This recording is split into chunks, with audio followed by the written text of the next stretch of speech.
अन्वयव्यतिरेकिहेतुः व्यतिरेकिहेतुः केवलान्वयहेतुः केवलव्यतिरेकिहेतुः इति हेतोः अथवा अनुमान इदानीम् अन्वयव्यतिरेकिहेतोः पञ्चरूपाणि सन्ति इति उच्यते अत्र अत्र च अन्वयव्यतिरेकिहेतोः पञ्चरूपाणि इत्युक्ते हेतौ धर्मवत्वं भवति इति इत्युक्ते तद्विषयकज्ञानम् अपेक्षते इति न तादृशधर्मः तत्र स्यात् इति स्यादित्युक्ते सद्धेतुश्चेत् तत्र भवत्येव इत्याशयः पक्षधर्मत्वम् इत्येकं सपक्षे सत्वम् एवं विपक्षाद् व्यावृत्तत्वम् अबाधितविषयत्वम् असत्प्रतिपक्षत्वं चेति पञ्चरूपाणि पक्षधर्मता इत्युक्ते पक्षधर्मता अवश्यं भवति इति अन्वयव्यतिरेकिहेतोः एवं सपक्षे सत्वं विपक्षे विपक्षाद् व्यावृत्तत्वम् इत्युक्ते विपक्षे अविद्यमानत्वम् अबाधितविषयत्वम् इत्युक्ते किम् एवं विषयत्वम् इत्यपेक्षते खलु तर्हि तत् किं कथं वक्तव्यम् अबाधितसाध्यकत्वं पक्षे साध्याभावः यथा न भवेत् तावदेव अबाधितसाध्यकत्वम् इति उच्यते चेत् विषयत्वम् अबाधितत्वम् इति पर्याप्तम् अबाधितविषयकत्वम् इति अपेक्षते अस्तु तात्पर्यं तावदेव एवम् अबाधितसाध्यविषयकज्ञानविषयत्वम् इति वक्तव्यं खलु विषयत्वम् इत्युक्ते विषयत्वम् इत्यस्य निरूपणार्थं किञ्चित् ज्ञानम् अपेक्षते एवम् इति कृत्वा उच्यते चेत् तथा वक्तव्यं परन्तु तथा अबाधितसाध्यविषयकज्ञानविषयत्वम् इति वक्तव्यं खलु अबाधितसाध्यविषयकज्ञानजनकत्वं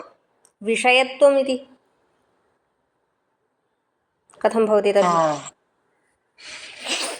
अतएव एवमेव प्राचीनभाषया लिख्यते तत्र बहु यत्नः न कर्तव्यः अबाधितत्वम् इत्यत्रैव तात्पर्यम् एवं तावदेव तत्र प्राचीनभाषायां किं भवति सविषयकपदार्थस्थले एव अयं विषयः इति शब्दप्रयोगः इति नास्ति कुत्रचित् अयं हेतुः साध्यविषयकः एवं वदन्ति साध्यविशिष्टः तत्सम्बन्धी इत्यर्थे विषयः इति शब्दप्रयोगं कुर्वन्ति अतः बहु तत्र अभिनिवेशः नावश्यकः अबाधितत्वम् इत्यत्रैव तात्पर्यम् अबाधितसाध्यसाधकः हेतुः अबाधितः असत्प्रतिपक्षत्वं सत्प्रतिपक्ष इत्युक्ते प्रतिहेतोरभावः इति तत्र तदेव उच्यते तत्र जिज्ञासितसाध्यः पर्वदादिः पक्षः जिज्ञासितसाध्यः अथवा सन्दिग्धसाध्यः इत्युच्यते साध्यवान् इत्याशयेन जिज्ञासितसाध्यः पर्वदादिः पक्षः तन्निष्ठत्वं हेतोः जिज्ञासितं साध्यं यस्मिन् सः एवं जिज्ञासितसाध्यः पर्वतादिः पक्षः तन्निष्ठत्वं हेतोः पक्षधर्मत्वं निश्चितसाध्यः महानसादिः सपक्षः एवं सन्दिग्धसाध्यः इति नोक्तं सन्दिग्धसाध्यः इति यथा उच्यते एवं इदानीं शिखादेशया यदि अनुमितिर्भवति तत्रापि जिज्ञासा तु भवति कथम् इत्युक्ते यद्यपि मानान्तरेण निश्चितं तथापि अनेन हेतुना अनुमिनुयाम् इति इच्छा भवति खलु जिज्ञासा अनेन हेतुना अनुमिनुयाम् इति तु जिज्ञासा एव तथा च जिज्ञासितसाध्यकत्वं सर्वत्र भवति सत्यं सन्देहाभावेपि जिज्ञासा तु निश्चितसाध्यः महानसादिः सपक्षः निश्चितसाध्यवान् इत्याशयः निश्चितं साध्यं यस्मिन् इति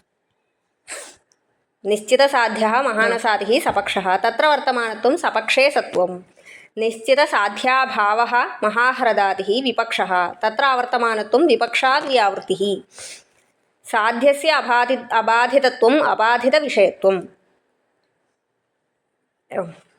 यस्य हेतोः इति यद्धेतुसम्बन्धि साध्यम् अबाधितं तद्धेतुः अबाधितविषयकः इति विषयः इत्येव वक्तव्यं विषयत्वम् अबाधितसाध्यसाधकः इत्यर्थे अबाधितविषयकः इत्युक्तम्। अबाधितविषयः इति वक्तव्यं खलु विषयत्वं हेतौ अपेक्षते चेत् अबाधितविषयः अबाधितः विषयः यस्य हेतोः तर्हि विषयशब्दस्य सम्बन्धी इत्यर्थः तावदेव। तर्हि अबाधितविषयः भवति हेतुः अबाधितविषयकः इत्यर्थे अबाधितः विषयः विषयशब्देन साध्यं स्वीक्रियताम्। एवं साध्यं हेतोः विषयः एवं इत्यस्य अर्थः कः इत्युक्ते हेतुना तदेव खलु ज्ञातव्यम्। एवं स्वज्ञानजन्यज्ञानद्वारा हेतोः विषयः साध्यम्। एवं व्यवहारस्तु अस्ति तत्र हेतुः सविषयकपदार्थः इति न परन्तु तथा व्यवहारस्तु अस्ति। चक्षुषः विषयः रूपमित्युच्यते खलु चक्षुषः रूपं विषयः इत्युच्यते। चक्षुषः कथं विषयः चक्षुः इति सविषयकपदार्थो न तत्र किं नयनस्य गोचरः इति कारिकायामस्ति रूपं नयनस्य गोचरः नयनस्य गोचरः नयनस्य विषयः इत्यर्थः। नयनस्य विषयः इत्युक्ते नयनजन्यज्ञानस्य विषयः इत्यर्थे नयनस्य विषयः तथा हेतोः विषयः साध्यम् इति व्यवहारः। तर्हि अत्र अबाधितविषयत्वम् इत्युक्ते अबाधितविषयकत्वम् इत्याशयः। एवं साध्यस्य अबाधितत्वम् अबाधितविषयत्वं प्रतिहेत्वभावः असत्प्रतिपक्षत्वम् इति। प्रतिहेतोरभावः इत्युक्ते सद्धेतुश्चेत् प्रतिहेतुः अवश्यं न भवति इति आशयेन प्रतिहेत्वभावः असत्प्रतिपक्षत्वम् इत्युक्ते। केवलान्वयिनस्तु विपक्षाद् इदानीम् अन्वयव्यतिरेकि हेतोः पञ्चरूपाणि सन्ति केवलान्वयिनस्तु चत्वारि इति। केवलान्वयिनस्तु विपक्षाद् व्यावृत्तिर्नास्ति विपक्षाभावात् अतः तस्य चत्वारि रूपाणि। केवलव्यतिरेकिणः सपक्षे सत्वं नास्ति सपक्षाभावात् तस्मात् तस्यापि चत्वारि रूपाणि इति। किन्तु तत्र शङ्का क्रियते इत्युक्ते आपाततः शङ्का सपक्षो नाम किं साध्यनिश्चयः यत्र भवति सः सपक्षः। इदानीं व्यतिरेकिहेतुः इत्युक्ते सपक्षे हेतोरभावः अपेक्षते इत्येव आशयः खलु इति। इत्युक्ते सपक्षः भवितुमर्हति तत्र हेत्वभावः अस्तु इति चेत् तत्र नाम सः किं तस्य हेतोः व्यतिरेकिहेतुत्वम् इति वक्तुं न शक्यते। व्याप्तिरेव नास्ति सः हेतुः दुष्टः एव इति तत्र हेत्वाभासः एव वर्तते इति आपाततः उच्यते। यदि तु सपक्षे सत्यपि पक्षमात्रवृत्तिहेतुः स्यात् नाम सपक्षे सत्वं नास्ति व्यतिरेकिहेतोः सपक्षे सत्वं नास्ति सपक्षस्यैव अभावात् इत्युक्तं। व्यतिरेकिहेतोः सपक्षस्य अभावः इति कथं तत्र साध्यनिश्चयः नाम निश्चितसाध्यवान् कश्चन भवितुमर्हति खलु इति चेत् यदि तु सपक्षे सत्यपि पक्षमात्रवृत्तिहेतुः सपक्ष इति कश्चन अस्ति किन्तु तत्र हेतुर्नास्ति इति। पक्षे एव सपक्षः इत्युक्ते निश्चितसाध्यवान् कश्चित् वर्तते तथापि हेतुर्नास्ति इति। हेतुस्तु पक्षे एव वर्तते इति चेत् तत्र तर्हि सपक्षे हेत्वभावस्तु भवति इति। यदि तु सपक्षे सत्यपि वृत्तिर्हेतुः स्यात् तर्हि असाधारणो नाम हेत्वाभास एव स्यात्। यथा नित्या भूः गन्धवत्वादिति। भूः नित्यत्वं तत्र साध्यते गन्धवत्वहेतुना। तत्र गन्धवत्वं पर्वतम् अथवा भूमात्रवृत्ति पृथिवीमात्रवृत्ति। नित्यत्वम् अन्यत्रापि आकाशादौ अपि भवितुमर्हति तत्र तु गन्धवत्वं नास्ति इति। सपक्षः नित्यत्वनिश्चयवान् कश्चन भवितुमर्हति तथापि तत्र गन्धवत्वं नास्ति इति कृत्वा सपक्षः भवितुमर्हति खलु इत्युक्ते न भवति। तत्र किम् असाधारणरूपदोषः एव भवति इति। भूः नित्या गन्धवत्वात् इत्यनुमाने यथा इति। अत्र हि नित्यत्वेन सपक्षभूतानाम् आकाशादीनां सद्भावेऽपि भूमात्रवृत्ति गन्धवत्वम् अतः हेतुर्नास्ति एवं हेतुर्नास्ति एवं सपक्षे हेत्वभावः इति अतः साध्याभाववति हेतुसत्त्वे साधारण्यं साध्यवति हेतुभावे असाधारण्यम् एवं अतः असति सपक्षे पक्षमात्रवृत्तिः केवलव्यतिरेकी इति लक्षयन्ति तार्किकाः असति सपक्षे सपक्षः अपि न भवेदिति पक्षमात्रस्थितं सिद्ध्येत् पक्षमात्रस्थहेतुना अन्यत्र स्थितमाक्रष्टुं तद्गतस्यैव पाटवम् यदि पक्षमात्रवृत्तिहेतुः तर्हि तेन किं सिद्ध्यति इत्युक्ते पक्षमात्रवृत्तिसाध्यमेव सिद्ध्यति न तु अन्यत्रापि विद्यमानम् इति पक्षमात्रस्थितं सिद्ध्येत् पक्षमात्रस्थहेतुना अन्यत्र स्थितम् आक्रष्टुं तद्गतस्यैव पाटवम् अन्यत्रापि विद्यते चेत् तद्गतस्यैव किम् अनुमापकत्वं भवति इति अतः सपक्षे सत्त्वाभावात् चतुरूप एव व्यतिरेकी चतुरूप इति अस्ति चतुरूप इति वक्तव्यम् चतुरूप एव व्यतिरेकी तत्सिद्धं चत्वारि रूपाणि एवं सन्ति इति चत्वारि रूपाणि यस्य सः चतुरूपः इति चतुरूपः केवलव्यतिरेकी इत्याशयः एव व्यतिरेकी इत्युक्तं केवलव्यतिरेकी इत्याशयेन तत्सिद्धं द्वैविध्यं त्रैविध्यं च अनुमानस्य द्वैविध्यं व्याप्तेः त्रैविध्यम् अनुमानस्य तत्सिद्धं द्वैविध्यम् अन्वयव्याप्तिः व्यतिरेकव्याप्तिः इति द्वैविध्यं त्रैविध्यम् किम् अन्वयव्यतिरेकी केवलान्वयी केवलव्यतिरेकी इति त्रैविध्यम् अनुमानस्य तत्सिद्धं द्वैविध्यं त्रैविध्यं च अनुमानस्य तच्च पुनरपि द्वेधा दृष्टं सामान्यतः दृष्टं चेति द्विविधम् इति अनुमानं दृष्टं सामान्यतो दृष्टं चेति द्विविधम् तत्र दृष्टैकव्यक्तिविषयं दृष्टमिष्टं हि मादृशां कृत्तिकोदयमालक्ष्य रोहिण्यनुमितिर्यथा दृष्टं नाम कः आशयः तव दृष्टान्तस्य कथं वक्तव्यं यः पूर्वम् इदानीं दृष्टान्तसपक्षेपि तस्यैव व्यक्तेः नाम ग्रहणम् अपेक्षते तस्याः एव व्यक्तेः ग्रहणम् अपेक्षते इत्युक्ते तत्सदृशस्य अन्यस्य ग्रहणेन व्याप्तिग्रहः न भवति इति इत्युक्ते इदानीं किं धूमवन्योर्व्याप्तिः महानसे गृहीता इति उच्यते तथा भवति वा तस्याः व्यक्तेः अपेक्षा अस्ति वा अस्ति तदर्थमेव कृत्तिकोदयम् आलक्ष्य रोहिण्यनुमितिर्यथा इति उदाहरणम् उक्तं तस्यैव पर्वतवन्यमन्यत्र योजयतु तत्र न भवति तत्र न भवति इत्येव दृष्टमित्यस्य उदाहरणं तन्न भवति तद् सामान्यतो दृष्टम् इत्यस्यैव एवं तर्हि क्लेशो नास्ति एतद्विषये अन्य भिन्नभिन्नग्रन्थेषु भिन्ना भिन्ना व्याख्या वर्तते सामान्यतो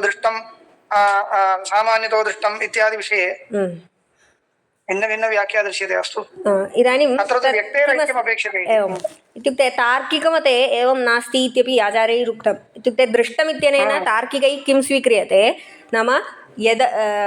इदानीं यद्धर्मावच्छिन्नत्वेन दृष्टं तद्धर्मावच्छिन्नस्यैव अनुमितिर्यत्र तत्र दृष्टम् एतदेव मया मनसि निधाय पृष्टम् इदानीं धूमौ तर्हि दृष्टम् इति इत्यस्य उदाहरणं भवति पर्वतो वन्यमान् धूमादिति एवमेवं तत्र वह्निव्यक्तिरन्या धूमव्यक्तिरन्यः अन्या तथापि यद्धर्मावच्छिन्नस्य वह्नित्वावच्छिन्नस्य धूमत्वावच्छिन्नस्य च एकत्र ग्रहणं वर्तते एवम् इति तर्हि दृष्टमित्यनेन तैः एवमेव उच्यते इत्युक्ते यद्धर्मावच्छिन्नेन सह व्याप्तिर्गृहीता तद्धर्मावच्छिन्नस्य तद्धर्मावच्छिन्नेन अत्र अनुमितिर्भवति इति किन्तु अत्र तथा नोच्यते यस्याः व्यक्तेः दृष्टान्ते व्याप्तिर्गृहीता तस्याः एव अनुमितिर्भवति इति यस्यां व्यक्तौ व्याप्तिर्गृहीता एवं तया एव अनुमितिर्भवति एवं तद्व्यक्तिविषयिणी या अनुमितिः सा तत्र दृष्टम् इति दृष्टम् इति तस्य तथैव अनुमितिर्भवति इति न अयम् इदम् एकं स्थलम् एतादृशं दृष्टम् इत्यस्य उदाहरणं यथा यथा कृत्तिकोदयम् आलक्ष्य रोहिण्यनुमितिर्यथा कृत्तिकानक्षत्रेण रोहिण्युदयस्य अनुमितिर्यत्र भवति तत्र सर्वत्र एवं कृत्तिकानक्षत्रस्य भेदः नास्ति कृत्तिकानक्षत्रस्य एवं रोहिणीनक्षत्रस्य च भेदः नास्ति व्यक्तिभेदः नास्ति इति नास्ति इति कृत्वा तत्र दृष्टम् अनुमानम् इति वक्तुं शक्यते इति कृत्तिकोदयम् आलक्ष्य रोहिण्यनुमितिर्यथा नाम अद्य दृष्टमिति वा ह्यः तथा कृत्तिकोदयानन्तरं रोहिण्युदयः दृष्टः इति कृत्वा अद्यापि कृत्तिकोदयानन्तरं रोहिण्युदयः भवति इति अनुमीयते इति तत्र दृष्टमनुमानम् तत्र कृत्तिकया रोहिणी अनुमीयते इति वक्तव्यं स्यात् एवम् आचार्य मयापि तदेव प्रष्टुम् आरब्धम् उदयस्तु भिन्ना नाम ह्यस्तन उदयापेक्षा अद्यतन उदयः भिन्नः उदयस्तु भिन्नः अतः रोहिणी कृत्तिकया रोहिणी अनुमीयते इति वक्तव्यं कृत्तिका सा एव रोहिणी अपि सा एव एवं सम्यक् अत्र तु तदेव लिखितम् उदयश्चेत् उदयः भिन्नः खलु भिन्नः पदार्थः नो चेत् उदय नाम उदयन्ती रोहिणी अनुमीयते इति वक्तुं शक्यते वा तथैव उदयो नाम ज्ञानं खलु एवं हेतुस्तु तत्र हेतुज्ञानं साध्यज्ञानं जनयति इत्येव किल तर्हि अतः सम्यगेव कोऽपि दोषो नास्ति उदाहरणं सम्यक् अस्ति कृत्तिका अयम् इदं गगनं रोहिणीवत् कृत्तिकावत् वा एवमेव अनुमानम् तत्र कृत्तिक उदयः इत्युक्ते कृत्तिका ज्ञानम् इत्येव अर्थः ततो गत्वा हेतुज्ञानेन साध्यज्ञानं भवति इत्युक्ते हेतुः कः ज्ञानं हेतुर्न विषयः खलु हेतुः एवं व्याप्तिरपि ज्ञानयोर्न गृहीता नास्ति इदानीं धूमज्ञानेनैव वह्निज्ञानं भवति इति कृत्वा धूमज्ञानं हेतुर्वा धूमः हेतुर्वा धूम एव हेतुः परन्तु धूमः अन्यः सः धूमः अन्यः दृष्टान्ते गृह्यमाणः धूमः अन्यः अत्र तु व्यक्ति ऐक्यं वर्तते इदं तु स्थलं सम्यगेव परन्तु उदयः हेतुः इति न चिन्तनीयमिति उदयो नाम तस्य अभिव्यक्तिः ज्ञानम् इत्यर्थः तावदेव ज्ञानं भिन्नं परन्तु हेतुस्तु स एव तर्हि कृत्तिकया रोहिणी यत्र अनुमीयते इति इत्येव वक्तव्यम् इत्येव वस्तुगत्या लेखनीयं तत्र दृष्टमनुमानम् इदानीं सामान्यतो दृष्टमित्यस्य उदाहरणम् एवं सामान्यतो व्याप्तिदृष्ट्या यत्र अनुमीयते तद्धि सामान्यतो दृष्टं यथा वन्यनुमादिकम् इति सामान्यतो दृष्टम् इत्यस्य उदाहरणम् अत्र वन्यनुमानम् इत्युक्ते यद्धर्मावच्छिन्नस्य व्याप्तिर्गृहीता तद्धर्मावच्छिन्नेन अनुमीयते चेत् तत्र सामान्यतो दृष्टं यद्धर्मावच्छिन्ने हेतौ व्याप्तिर्गृहीता तद्धर्मावच्छिन्नेन हेतुना तद्धर्मावच्छिन्नस्य अनुमानं तत्र सामान्यतो व्याप्तिरिति इदानीं नैयायिकरीत्या अथवा तार्किकमते सामान्यतो दृष्टमित्यनेन इदं न स्वीक्रियते किन्तु सामान्यमुखी व्याप्तिर्यत्र भवति तदेव सामान्यतो दृष्टमित्यनेन स्वीक्रियते इति किन्तु अत्र तार्किकमतस्य खण्डनं वर्तते अग्रे तत्र किञ्चित् आपाततः स्वीकृत्य खण्डनं कृतमित्येव वक्तव्यं वस्तुतः एवमेव तेषां मतम् इति उक्तम् आचार्यैः इत्युक्ते सामान्यतो दृष्टमित्यनेन एवमेव स्वीक्रियते इत्युक्ते सामान्यमुखी व्याप्तिर्यत्र भवति हेतौ तेन हेतुना यत्र अनुमितिर्भवति तस्य हेतोः सामान्यतो दृष्टमिति अथवा सामान्यमुखी व्याप्तिः इति कथं तस्य अर्थः उच्यते इत्युक्ते यद्धर्मावच्छिन्न सदृशस्य यद्धर्मावच्छिन्न सदृशे व्याप्तिर्गृहीता तद्धर्मावच्छिन्न सदृशेन तद्धर्मावच्छिन्न सदृशस्य अनुमानम् तदेव तस्य सामान्यतो दृष्टम् अनुमानमिति तत् तार्किकैः सामान्यतो दृष्टमनुमानम् इत्यनेन तथा स्वीक्रियते अत्र तु तथा नास्ति वन्यनुमानादिकमेव सामान्यतो दृष्टम् इत्यनेन स्वीक्रियते तार्किकादयस्तु प्रत्यक्षयोग्यार्थविषयम् अज्ञाद्यनुमानं दृष्टम् अतीन्द्रियार्थविषयं चक्षुराद्यनुमानं सामान्यतो दृष्टमित्याहुः। तत्र प्रथमं यदुक्तं तत् सम्यक् एव, द्वितीयं नाम सामान्यतो दृष्टमित्यनेन यदुक्तं तत् आपाततः उक्तम् इत्येव स्वीकर्तव्यम्। प्रत्यक्षयोग्यार्थविषयम् अनुमानं दृष्टम्, अज्ञाद्यनुमानं दृष्टमिति स्वीक्रियते, तत् सम्यक्। किन्तु तस्य योग्यार्थविषयत्वात् दृष्टम् इति वक्तुं न शक्यते। तदनुमानं प्रत्यक्षयोग्यार्थविषयत्वात् दृष्टम्, अतीन्द्रियविषयं चेत् तद् सामान्यतो दृष्टं भवति इति आशयः नास्ति तेषाम्। प्रत्यक्षयोग्यार्थविषयम् अज्ञाद्यनुमानं दृष्टम् अतीन्द्रियार्थविषयं चक्षुराद्यनुमानं सामान्यतो दृष्टमित्याहुः। नाम चक्षुराद्यनुमानं सामान्यतो दृष्टं भवितुमर्हति, किन्तु अतीन्द्रियार्थविषयत्वात् सामान्यतो दृष्टमिति वक्तुं न शक्यते इति। इत्युक्ते सामान्यतो दृष्टमित्यस्य सः अर्थः नोच्यते इति एवं तार्किकैः। एवं, किन्तु तथा उच्यते इति गृहीत्वा तस्य खण्डनं क्रियते। तदा युक्तम् अतीन्द्रियार्थानाम् अनुमातुम् अशक्यतया चक्षुरादीनामपि अर्थापत्तिव साध्यमानत्वात् इति। अर्थापत्या एव नाम अतीन्द्रियार्थ विषयकज्ञानं भवति इति, न तु अनुमानेन। कुतः इत्युक्ते व्याप्तिग्रहणम् अपेक्षते, तदेव अग्रे उच्यते। व्याप्तिग्रहणम् अपेक्षते, व्याप्तिदर्शनम् अपेक्षते इत्युच्यते। तर्हि व्याप्तिप्रत्यक्षम् अपेक्षते इति वक्तव्यम्। इदानीम् इत्युक्ते यत्र धर्मी एव अप्रसिद्धः तस्य अनुमानार्थम् अनुमानानि उच्यन्ते तार्किकैः। उदाहरणार्थम् इन्द्रियस्य अनुमानम्। इन्द्रियम् इति कश्चित् पदार्थः एतावता अनुमानेनैव साधनीयः, चक्षुर्वेद्यो नास्ति। तादृशस्थले किम् अनुमानं क्रियते इत्युक्ते इन्द्रियं पक्षीकर्तुं न शक्यते, इन्द्रियं साध्यमपि न भवति, किमपि न भवति। यतः इन्द्रियमिति पदार्थः एव एतावत्पर्यन्तं न ज्ञायते। तर्हि रूपप्रत्यक्षं सकरणकं कार्यत्वात् एवं किमपि वक्तव्यं। रूपप्रत्यक्षं अथवा प्रत्यक्षं सकरणकम्, इदानीम् इन्द्रियं सिद्ध्यति। सामान्यतः इन्द्रियानुमानं चेत् प्रत्यक्षं सकरणकं कार्यत्वात् इत्यनुमानेन तत् करणत्वेन रूपेण प्रत्यक्षज्ञानकरणत्वेन किञ्चित् सिद्ध्यति, तदेव इन्द्रियम् इति वक्तव्यम्। एवम् अनुमानानि क्रियन्ते। एतादृशस्थले अनुमानमेव न अर्थापत्तिः इति इदानीम् अर्थापत्तिवादिनाम् आशयः। रूपज्ञानं करणं विना अनुपपन्नम् इति कृत्वा खलु, तथैव वक्तव्यम्। रूपज्ञानं करणं विना अनुपपन्नम् इति कृत्वा किञ्चित् करणं कल्प्यते। एवं, तत् करणं चक्षुः भवति इति, तदेव चक्षुः इति। नाम चिन्तनं एवं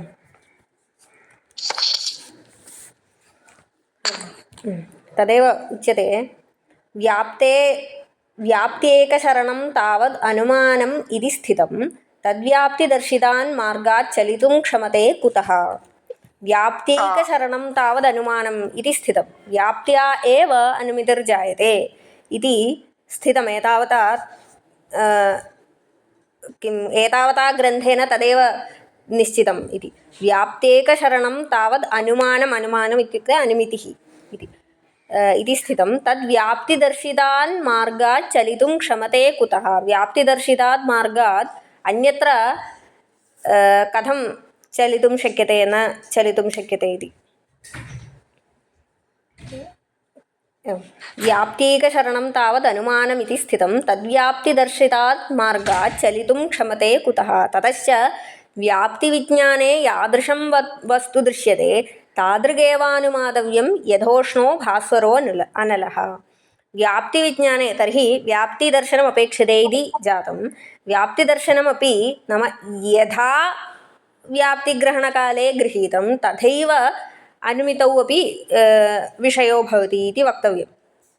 यथा पर्याप्तम्। इदानीम् अत्रापि इन्द्रियानुमानम् उक्तं खलु। एवम्, इन्द्रियानुमाने व्याप्तिदर्शितात् मार्गात् न उल्लङ्घ्य न कृतं, यतः यद्यत् कार्यं तत्तत् सकरणकम् इति व्याप्तिरस्ति। तथा नास्ति, तदेव उच्यते अग्रे अग्रिमश्लोके तथैव उच्यते। इत्युक्ते कथं वक्तव्यम् नाम तेजोरूपद्रव्यं सिद्ध्यति इति वक्तव्यं चक्षुः तर्हि तेजसः यादृश इत्युक्ते दृश्यत्वम् अस्ति नाम प्रत्यक्षविषयत्वम् अस्ति तत् चक्षुषः नास्ति एवं रूपवत् नाम उद्भूतरूपवत्वं दृश्यते तत् चक्षुषः नास्ति एवं रीत्या दोषः वर्तते इति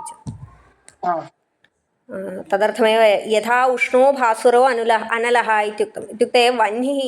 महानसे यथा गृह्यते तदानीं उष्णः वर्तते भास्वरः वर्तते तस्यैव इदानीं हिमालयादौ अनुमितिर्भवति चेदपि तस्य उष्णत्वम् अवश्यं भवत्येव हिमालये अस्ति इति कृत्वा उष्णः नास्ति इति नास्ति खलु तर्हि यथा महानसे अनुमीयते नाम दृश्यते तथैव पर्वतेपि ज्ञातव्यम् इति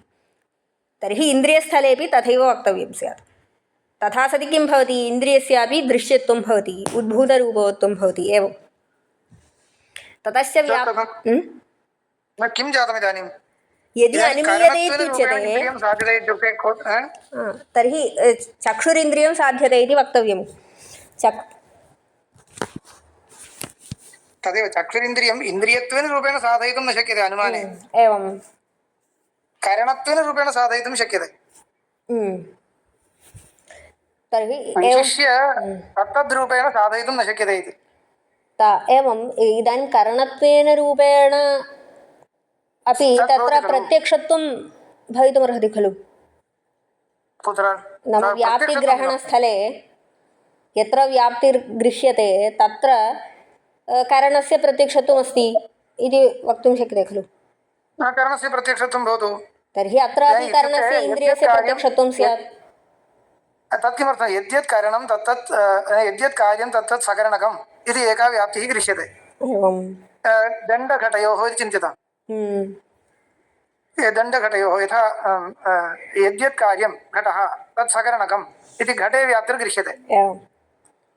दण्डरूपकरणजन्यत्वं तत्र लोके प्रसिद्धं चक्षुषा दृश्यते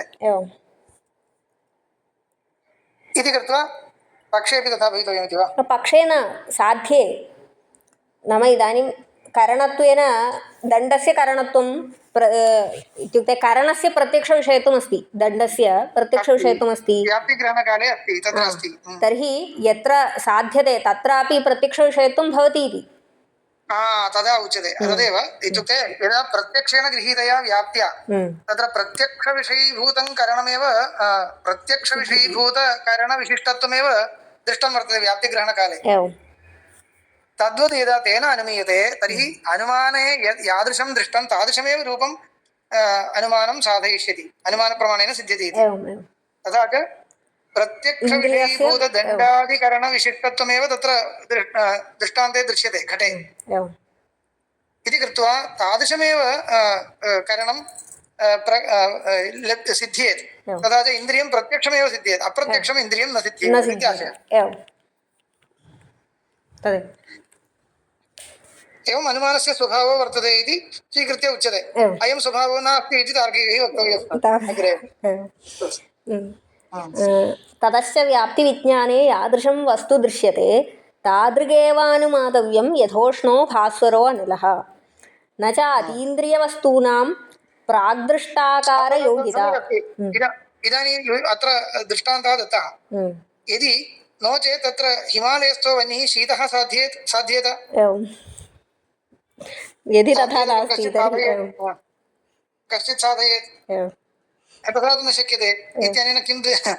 यादृशरूपविशिष्टं वस्तु दृष्टान्ते व्याप्तिग्रहणकाले गृहीतं तादृशरूपविशिष्टमेव पक्षेपि साधयिष्यते एवञ्च अनुमानेन यदि इन्द्रियं साधयेत् तर्हि अतीन्द्रियम् इन्द्रियं न सिद्ध्येत् प्रत्यक्षविषयत्वम् अवश्यं स्यात् न च अतीन्द्रियवस्तूनां प्राग्दृष्टाकारयोगिता दृश्यत्वं तेजसां दृष्टं चक्षुषस्तदसम्भवात् दृश्यत्वं तेजसां यद् दृश्यत्वं दृष्टं चक्षुषः तत् स्यात् किन्तु तद् न सम्भवति इन्द्रियस्य दृश्यत्वं नेष्टम् इति न सम्भवति इत्युक्ते नेष्टम् इति आशयः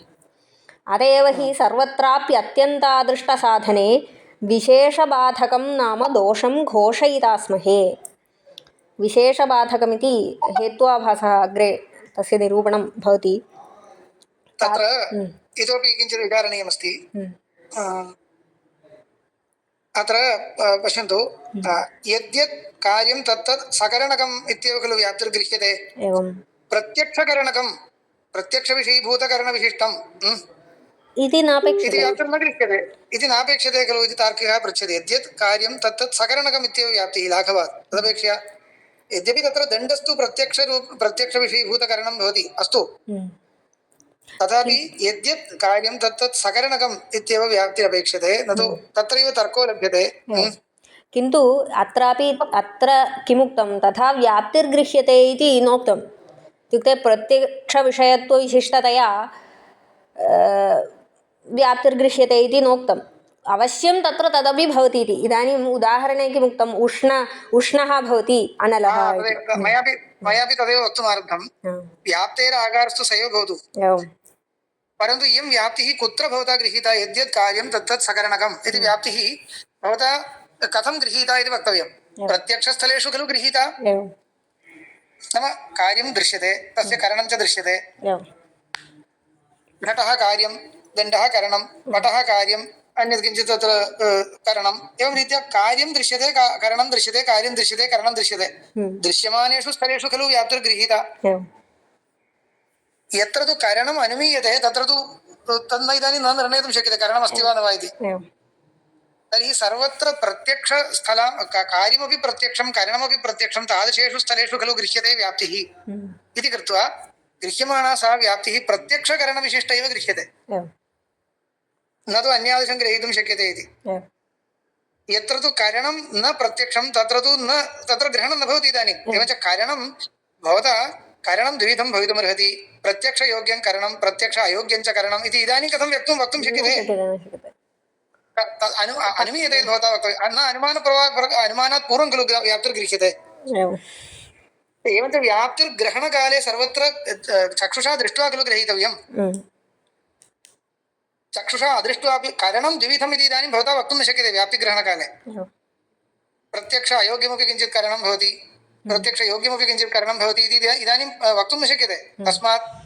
यद्यत् कार्यं तत्तत् सकरणकम् इत्येव वक्तव्यं यत् तत् सकरणकम् इत्युक्ते प्रत्यक्षयोग्यकरणविशिष्टम् इति नास्ति प्रत्यक्षं वा परोक्षं वा इति वक्तुं न शक्यते यद्यत् कार्यं दृश्यते तत्तत् किञ्चित् नाम प्रत्यक्षविषयीभूतकरणविशिष्टम् इत्येव तस्मात् अनुमानेन यदि गृह्यते तर्हि तथैव साध्यमपि स्यात् इति आशयः एवमुच्यते चेत् इदानीं सामान्यमुखिव्याप्त्या यत्र सामान्यमुखव्याप्तिविशिष्टहेतुना यत्र अनुमितिर्भवति तत्र सर्वत्र एवमेव दोषः भवति खलु तत्र यः धर्मः वर्तते तत्तत् अत्र नाम हेतौ वा साध्ये वा अस्ति इति वक्तुं न शक्यते सत्यं सर्वत्र अयं दोषो भवति तर्हि अतः किं कर्तव्यं तादृशस्थले अनुमानं न प्रमाणम् इत्येव तदेव इदानीं शास्त्रसिद्धान्तः उच्यते एवं किन्तु इदानीम् अतीन्द्रियत्वात् इति यदुच्यते तदा नापेक्षते इत्युक्ते तार्किकैः सामान्यदृष्टमित्यनेन यदुच्यते तद् अनुमानेन न सिद्ध्यति अथवा तस्य अनुमानत्वं न सम्भवति इत्येव साक्षात् निराकर्तुं शक्यते खलु इति मम प्रश्नः अतीन्द्रियत्वात् दोषः वर्तते इति नापेक्षते इति अयं दोषः तत्रापि भवति खलु यत्र दृश्यते अस्माकं प्रतिज्ञा तावदेव व्याप्तिग्रहणकाले यादृशरूपविशिष्टयोः हेतुसाध्ययोर्व्याप्तिर्गृह्यते तादृशरूपविशिष्टमेव तादृशेन हेतुना साधयितुं शक्यते इति व्यवस्था कर्तव्या यदि अन्यादृशरूपविशिष्टमपि किञ्चित् सिद्ध्यति इति वक्तव्यं प्रमाणेन सिद्ध्यति इति वक्तव्यं तत्र इदं न प्रमाणं प्रमाणान्तरम् अन्वेषणीयम् अनुमानं न प्रमाणम् अनुमानस्य स्वभावः अयं न इदमेव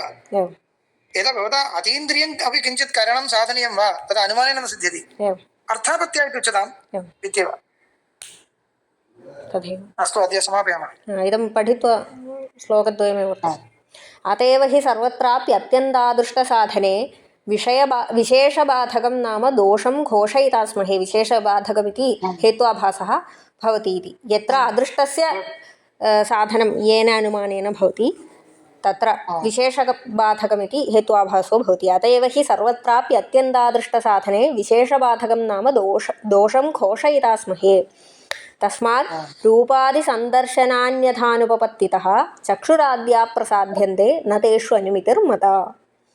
अर्थापत्तिरेव मता एवं रूपादिसन्दर्शन अन्यथानुपपत्त्या रूपादिसन्दर्शनान्यथानुपपत्त्या इत्युक्ते रूपादिज्ञानस्य कार्यत्व अन्यथानुपपत्त्या करणं सिद्ध्यति इति सिद्ध्यति सिद्ध्यत् कारणं यदि चक्षुरेन्द्रियं। प्रत्यक्षयोग्यं न भवति किमपि चक्षुषा किमपि योग्यं किमपि प्रत्यक्षीकर्तुं किमपि न लभ्यते इत्युक्ते अप्रत्यक्षं करणमपि किञ्चित् अस्ति इति कल्पयितुं शक्यते कल्पयेत् इति जानामि समाप्तम्